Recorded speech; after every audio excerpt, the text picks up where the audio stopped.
Hello student, आपके अपने YouTube channel unique NCERT coaching में आपका स्वागत है। आज मैं आपके लिए लेकर आया हूँ 9th क्लास के साइंस के कुछ आईएमपी क्वेश्चंस। तो आइए देखते हैं वह क्वेश्चन कौन से होने वाले हैं। तो मोस्ट आईएमपी क्वेश्चन है। तो देखिए यहाँ पर है आपके संतृप्त। पहला क्वेश्चन है आपका, संतृप्त विलयन की उदाहरण सहित व्याख्या कीजिए। हमें क्या करना, संतृप्त विलयन की उदाहरण सहित व्याख्या करना है। तो संतृप्त विलयन क्या होगा आपका? संतृप्त विलयन किसी निश्चित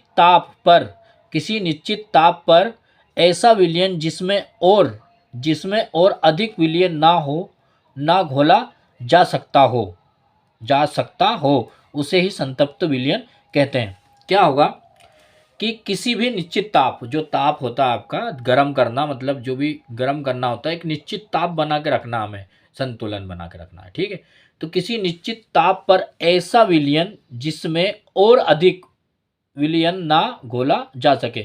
हमने जैसे मान लो एक विलयन है, उस विलयन में और भी अधिक हम विलयन नहीं घोल सकते हैं, उसमें और भी विलयन हम नहीं मिला सकते हैं, और भी विलयन हम नहीं मिला सकते हैं, उसे ही संतृप्त विलयन कहते हैं। जैसे मान लो कोई गिलास हमारे पास में है, अब गिलास में हमने भर दिया क्या, मिट्टी या रेत। अब रेत भर दिया और फूल भरा गया है, पूरा भर चुका है।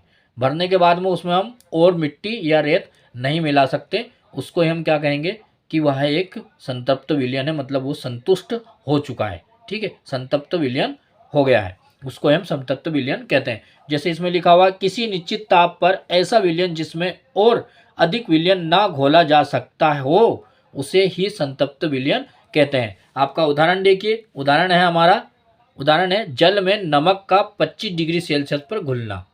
ठीक है, क्या होगा, जल को हम लेंगे और उसको 25 डिग्री सेल्सियस पर सेट कर देते हैं। किसको?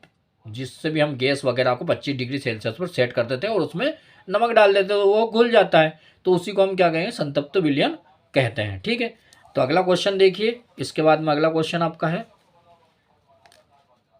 अगला क्वेश्चन है शुद्ध पदार्थ की उदाहरण सहित व्याख्या कीजिए। क्या होगा आपका? शुद्ध पदार्थ की उदाहरण सहित व्याख्या कीजिए। शुद्ध पदार्थ वे पदार्थ जो एक ही प्रकार के कणों से मिलकर बने होते हैं शुद्ध पदार्थ कहलाते हैं। उदाहरण के लिए तांबा, सोना, ऑक्सीजन।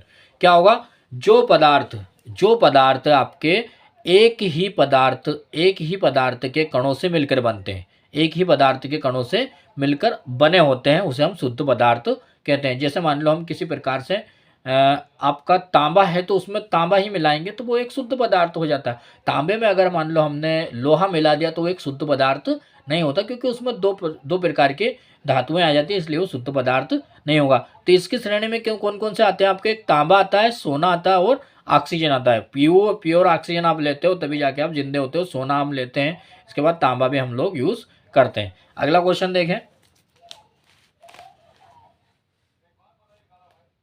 अगला क्वेश्चन है आपका, समस्थानिक की उदाहरण सहित व्याख्या कीजिए। समस्थानिक की उदाहरण सहित व्याख्या कीजिए। समस्थानिक एक ही तत्व के ऐसे परमाणु जिनकी परमाणु संख्या समान हो लेकिन द्रव्यमान संख्या भिन्न भिन्न हो समस्थानिक कहलाती है। देखो क्या होगा, क्योंकि उसकी जो और आर्गन, क्या है आपका उदाहरण में? कैल्शियम और आर्गन। ठीक है, कैल्शियम और आर्गन। एक बार और देख लेते हैं इसको। समस्थानिक एक ही तत्व के ऐसे परमाणु जिनकी परमाणु संख्या, जिनकी क्या होगी, परमाणु संख्या समान हो लेकिन द्रव्यमान अलग अलग हो, द्रव्यमान भिन्न भिन्न या अलग अलग हो समस्थानिक कहलाते हैं। जैसे कैल्शियम और आर्गन, इन दोनों के क्या होते हैं आपके परमाणु, तो परमाणु संख्या तो एक समान होती है, लेकिन इनका जो द्रव्यमान होता है वो अलग अलग होता है।